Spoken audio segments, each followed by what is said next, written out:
Salut les renards, c'est Foxp, bienvenue dans le 30e épisode des puzzles classiques moyens de code in-game, la bataille. Alors, l'énoncé il est assez long mais on va le parcourir ensemble, on va revoir les règles de la bataille. Étape 1, le combat, donc on a deux joueurs, chacun avec un tas de cartes, et un joueur va prendre une carte du dessus, l'autre aussi, et les deux cartes vont s'affronter, c'est la carte qui est la plus puissante qui gagne. Ici les cartes elles peuvent aller 2, 3, 4, 5, 6, 7, 8, 9, 10.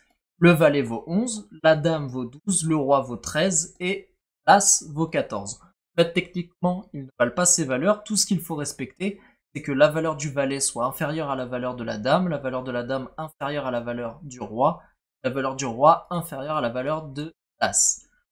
Ici, on a un système de valeurs inférieures les unes par rapport aux autres et il faut le respecter tout simplement. Après, peu importe la valeur pour JQKA. Ensuite, étape 2, c'est la bataille. Alors là, c'est quand les deux joueurs posent une carte qui a la même valeur. Ce qu'il se passe, c'est que les joueurs vont défausser 3 cartes dessus de leur tas et ils vont repasser à l'étape 1, c'est-à-dire qu'ils vont se réaffronter. Alors, on a ici un petit exemple de bataille. Le joueur 1 a un 10 et le joueur 2 a un 10. On ne prend pas en compte ici les D, H, S, etc. vu que ce sont les couleurs des cartes, pique, cœur, etc. Et ça ne nous intéresse pas. Tout ce qui nous intéresse, ce sont les valeurs. Donc ici, on a un 10 et un 10 qui s'affrontent. Alors, si on en suit ce qui nous est dit dans l'énoncé, les 3 cartes suivantes pour les deux joueurs, tac, vont dégager, et les joueurs vont se réaffronter avec ces deux cartes-là, donc 7D et 2C. Le 7 est supérieur au 2, donc le joueur 1 gagne. Et c'est là qu'une règle très importante intervient, et qui peut faire en sorte que certains, eh bien, ce code ne marche pas. J'en ai vu beaucoup sur le forum, et ça a été mon cas au tout début, je comprends pas bien. Ce qui se passe, c'est que les cartes premier joueur doivent, elles, revenir au-dessus du tas, et ensuite, carte du second. Regardez bien. La bataille a eu lieu avec les deux 10, et le 10D c'était la carte du premier joueur, donc elle revient juste après le 5H6S qui était en fin de tas. Ensuite, on a le 9S 8D KH 7D, 9S 8D KH 7D du premier joueur. Et ensuite, les cartes qu'il a gagnées. Il a gagné quoi? Il a gagné la carte de la bataille, donc le 10, les cartes de la défausse de l'autre joueur, donc 7H 5C QC, et là, les cartes du combat qui vient d'avoir lieu, donc le 2C. Alors regardez bien ici, 10H, 7H, 5C, QC, 2C. Cet ordre est super important, il faut le comprendre, ça va conditionner plus ou moins la réussite de l'algorithme. Il faut bel et bien le prendre en compte. Alors on a des cas spéciaux.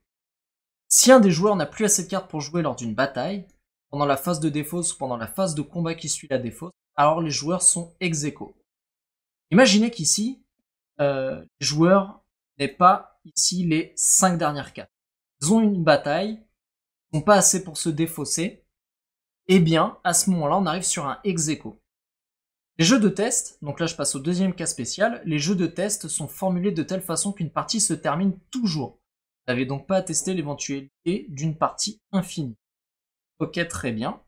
Donc on a ici un petit peu les entrées du jeu, donc on a n qui sera le nombre de cartes du premier joueur, et ensuite n ligne, ça sera les cartes du premier joueur, donc c'est cette boucle-ci. On a m qui est le nombre de cartes du deuxième joueur, et m ligne, les cartes du deuxième joueur, donc c'est cette boucle-ci. Et enfin, en sortie, s'il appartient à une fin, le numéro du gagnant, donc joueur 1 ou joueur 2, et le nombre de manches jouées séparées par un espace. Une bataille ou une succession de batailles compte pour une seule manche. Alors ça c'est hyper important, c'est-à-dire que tout ceci, là, quand les joueurs se sont affrontés jusqu'à ce qu'il y ait ici un gagnant, eh bien ça compte pour une seule manche. Faut bien le noter, puisque c'est pareil, ça va encore conditionner tout simplement notre algorithme face au jeu de test et à la réussite de l'exercice. Donc ce sont des petits éléments de détail de l'énoncé qui sont très importants, il ne faut pas les oublier. Alors, où j'en étais? Donc voilà, ça ici. Et si le joueur termine ex aequo, on affiche pat. Ok, donc on visualise à peu près ce qu'il faut faire, on va pouvoir débuter l'exercice et le code. Je vais supprimer les commentaires de Code in Game. Ça file. Et pour mettre mes propres commentaires par la suite, comme d'habitude ici, instanciation des variables. Donc, on va avoir la variable ta P1, qui sera le tas de cartes du joueur 1, et ça sera une liste. Ta P2, qui sera le tas de cartes du joueur 2, et ça sera une liste. Ensuite, et là il ne faut pas être feignant, un dictionnaire values qui va justement associer la valeur de chaque carte à leur valeur en int. Alors, ça va être un peu rébarbatif, mais il faut le faire. Donc 1, valeur de 1, même s'il n'y a pas de carte 1, c'est l'as. 2, valeur de 2. 3 a une valeur de 3. 4 a une valeur de 4. 5, valeur de 5. 6 a une valeur de 6. 7, valeur de 7. 8 a une valeur de 8. 9 a une valeur de 9. 10, valeur de 10. Le valet, donc J, a une valeur de 11. La reine, valeur de 12. Le roi aura une valeur de 13. Et l'as aura une valeur de 14. Voilà. Ensuite, il nous reste encore quelques variables à créer. Donc une variable bataille qui sera un booléen. Ce booléen nous indiquera si une bataille est en cours ou non. Donc indique si une bataille est en cours ou non. Okay. Et enfin, ex aequo, ça sera un booléen. Tout simplement, quand les joueurs seront ex aequo, il passera à true et ça nous permettra d'afficher le path à la fin. Alors, ici, petite chose toute simple, on récupère les cartes premier joueur. Donc ici, on va ajouter tous les éléments des inputs carte P1 à ta P1. Donc ta P1 happen la card P1. Ensuite, on va pouvoir récupérer les cartes du joueur 2. Alors, on va faire exactement la même chose, mais avec ta P2. Donc ta P2.happen card P underscore 2. Voilà. Donc là, on a récupéré les cartes de nos joueurs. Ici, je vais mettre un petit commentaire. Ça va être notre boucle principale après les variables que je viens de tant que les deux joueurs ont encore des cartes. Voilà. Et à ce moment-là, je vais instancier donc quelques variables, nombre de manches, puisqu'il faudra l'indiquer à la fin, donc on va l'instancier à 0. Défausse P1. Alors ça sera les cartes qui seront défaussées lors des batailles. Ici, c'est une liste. Et défausse P2, la défausse du joueur 2, sera une liste. Alors, la fameuse boucle. Cette boucle va nous représenter finalement notre partie de jeu de la bataille. Eh bien, ça va se terminer, ça va continuer en fait tant que les joueurs auront des cartes. Donc tant que la longueur de cette carte du joueur 1 est supérieure à 0, et que la longueur du tas de cartes du joueur 2 est supérieure à 0, et qu'il n'y a pas d'ex aequo. En effet, rappelez-vous, pour qu'il y ait un ex aequo, il faut que lors d'une bataille, en fait, l'un des joueurs n'ait plus de cartes. Et ça peut arriver à l'intérieur de la boucle while. C'est à l'intérieur de celle-ci qu'on va traiter la variable ex aequo. On pourra sortir de cette boucle ou non. Donc là, on ne veut pas qu'il y ait d'ex aequo. Maintenant, on va pouvoir s'attaquer bien tout simplement au cœur de l'algorithme, au cœur du jeu de la bataille. Pour commencer, on va récupérer les cartes que vont jouer les joueurs. Donc je vais instancier une variable card P1 qui sera la carte que va jouer le joueur 1. Et pour ça, je vais faire ta P1 pop 0. Alors qu'est-ce que ça fait? Pop, il reçoit en paramètre valeur. Et en fait, c'est un indice dans notre liste. On va retirer l'élément à cet indice. Si je lui envoie pop de 0, donc l'indice 0, il va retirer le premier élément, l'élément à l'indice 0. Mais la méthode pop renvoie également la valeur de cet élément. Donc je la récupère dans card P1 et je retire ma première carte de mon tas de cartes. Ensuite, card P2, eh bien ça va être la même chose, sauf que là on va le faire ça sur le deuxième tas, donc tas P2.pop 0. Et on va pouvoir commencer à établir les règles de notre jeu. Alors une première règle, si la valeur de la carte du joueur 1 est supérieure à celle du joueur 2. Autrement dit, en code, comment on fait ça? Si values de card P1 est supérieur à values de card P2. Eh bien, que fait-on? Ce que l'on fait, c'est que notre tas de cartes, on va pouvoir lui ajouter les cartes. Alors, on va lui ajouter la défausse P1. On va lui ajouter ici la carte qu'il a jouée est remise dans une liste. La défausse est une liste, carte P1 est une liste, la défausse du joueur 2 est une liste, et carte P2 est une liste. Alors ça, vous voyez peut-être pas l'intérêt dans le cas où le joueur a une carte supérieure à la carte du joueur 2, mais imaginez qu'il y a eu deux batailles, ou une bataille comme dans l'énoncé ici, et que le joueur 1 ensuite joue une carte qui est meilleure que la carte du joueur 2. Rappelez-vous, nos défausses stockent les cartes justement qui ont été enlevées. Ces cartes qui ont été enlevées, là ici pour la première bataille, ce sont ces cartes-là.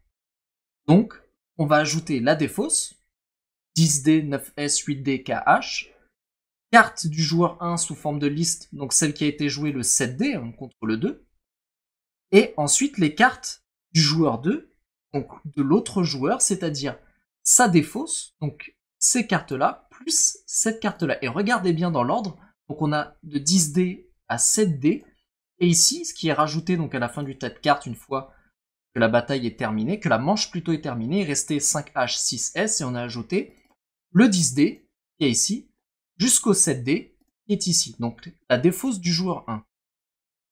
Plus la carte qu'il a jouée. Ensuite, c'est la défausse du joueur 2, donc de 10H AQC, de 10H AQC, et ensuite la carte qu'a joué le joueur 2. Donc là, c'est exactement cet ordre-là que l'on reproduit. Il ne faut pas s'imaginer qu'on est juste sur une manche comme ça. On pourrait très bien arriver dans ce if après une bataille, deux batailles, ou une centaine de batailles, peu importe le nombre. Mais en tout cas, il faut prendre ça en compte, et c'est pour ça que je prends les défausses en compte et les cartes, et ça c'est l'ordre qui nous est imposé et donné dans l'énoncé. Ensuite, on sait que la manche se termine, donc le nombre de manches est égal à plus 1. Si on a eu 3 batailles d'affilée, comme il est dit dans l'énoncé, ça ne compte que pour une seule manche, donc c'est à ce moment-là que l'on incrémente la manche. Et enfin, on peut vider les défausses. Donc la défausse du joueur 1 sera égale à une liste vide, et la défausse du joueur 2 sera égale à une liste vide. Très bien. Alors ici, je vais faire un petit peu le feignant. Hop, je vais copier ça. On a une autre situation. C'est si la valeur de la carte du joueur 2 est supérieure à celle du joueur 1. Ici, donc, elif values card P2 est supérieure à values card P1.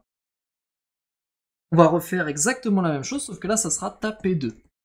Alors, dans l'énoncé, on nous dit qu'en fait, ce sont les cartes de l'autre, de ses propres cartes que l'on met en premier, ensuite les cartes de l'autre. Donc là, ça va être exactement, on va dire, la même ligne, sauf que ça sera la défausse du joueur 2 plus sa carte, et la défausse du joueur 1 plus sa carte. On va pouvoir incrémenter le nombre de manches ici, donc nombre de manches plus égale 1, et revider les défausses. C'est exactement la même chose, sauf que là, c'est le joueur 2 qui a gagné, donc c'est lui qui récupère les cartes. Donc c'est pour ça que c'est ta P2 ici, auquel on ajoute des cartes, des listes de cartes, et non pas ta P1, comme c'était dans le premier cas où c'était P1 qui gagnait. Donc on vide les défausses. Ok. Le else. Qu'est-ce que c'est le else? Eh bien, si ici nous avons pris en compte le fait que ce soit la carte du joueur 1 qui est supérieure à la carte du joueur 2, ici nous avons pris en compte soit la carte du joueur 2 soit supérieure à celle du joueur 1, le else, ça peut être qu'une situation, c'est si les deux joueurs ont des cartes de même valeur, autrement dit, si c'est une bataille. Donc ici, on va rentrer dans le sinon, et alors, qu'est-ce qu'on peut faire? On va regarder déjà si les joueurs peuvent jouer cette bataille, s'ils ont assez de cartes, et s'ils n'ont pas assez de cartes, ça sera un ex-aequo. Pour ça, on va mettre notre condition, donc si la longueur du tas P1 est supérieure à 4, est inférieure à 4, pardon, ou que length de tas P2 est inférieur à 4. Alors pourquoi 4? Eh bien, dans le cas d'une bataille, il faut pouvoir se défausser de 3 cartes, regardez ici, il y a une bataille 10-10, il faut pouvoir se défausser de 3 cartes et ensuite jouer une 4e carte. Donc s'il n'y a pas 4 cartes dans l'état, ça ne marche pas. À ce moment-là, la variable execo, elle passe à true. Sinon, que se passe-t-il? Eh bien, on va mettre les cartes dans la défausse. Donc on va avoir la défausse du joueur 1, et sa défausse, ça sera quoi? Ça sera sa propre carte. Il a joué donc quart de P1. Et là, on va retirer 3 cartes de son tas. On va faire tas P1, point pop 0. Alors là, c'est pas très beau ce que je vais faire, mais ça me dérange pas trop. C'est que je vais faire ça 3 fois en fait. J'aurais pu faire une méthode, mais j'étais un petit peu feignant ici.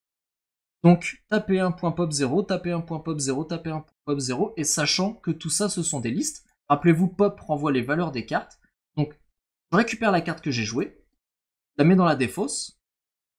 Ici, je récupère la première carte de mon tas, je la mets au-dessus. Je récupère encore la première carte de mon tas une fois que celle-ci est sortie. Et je récupère encore une fois la première carte de mon tas une fois que ces deux-là sont sortis. Autrement dit, on ajoute les 3 cartes suivantes. On va faire pareil pour la défausse de P2. Donc la défausse de P2, on va faire un plus égal. Ici, je fais un plus égal et pas un égal parce que les défausses, en fait, elles peuvent s'agrandir. S'il y a plusieurs batailles d'affilée, les défausses, elles peuvent terriblement s'allonger. Ça va être le même système. P2.pop 0. Et alors, je vais refaire la même fainéantise que précédemment, sans gêne. Je refais 3 fois, voilà, P2.pop 0, P2.pop 0 et P2.pop 0. Donc là, regardons un petit peu ce qui se passe dans la boucle while. Nos deux joueurs et retirent la première carte de leur tas, celle à l'indice 0. Ensuite, ils s'affrontent. Donc si le joueur 1 a une carte supérieure au joueur 2, eh bien tout simplement remet son tas correctement en rajoutant la défausse, sa carte, la défausse de l'autre joueur, carte de l'autre joueur qui a été jouée. On incrémente le nombre de manches. On a à peu près le même système pour le joueur 2, sauf que c'est lui qui récupère toutes les cartes. Et si c'est une bataille, on regarde s'ils peuvent jouer cette bataille. S'ils peuvent pas la jouer, ex aequo passe à true. Et on sait qu'ils ne peuvent pas la jouer quand un des deux joueurs n'a pas au moins 4 cartes. Sinon, s'ils peuvent la jouer, alors la carte qui a été jouée, la carte P1 et carte P2, finalement ce sont des cartes de bataille. Ce sont des cartes qui ont la même valeur, donc on les ajoute à la défausse, plus P1.pop0, P2.pop0, etc., etc. Donc ici, l'algorithme dans le while il est terminé, on va pouvoir passer au print à la fin. Donc si ex aequo, eh bien on fait un print de patte. Sinon,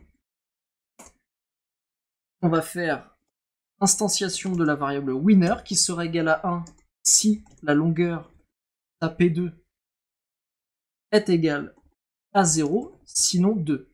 En effet, quand un joueur gagne, eh bien, cela implique nécessairement que le tas de cartes de l'autre joueur soit égal à 0, c'est-à-dire qu'il n'a plus de cartes.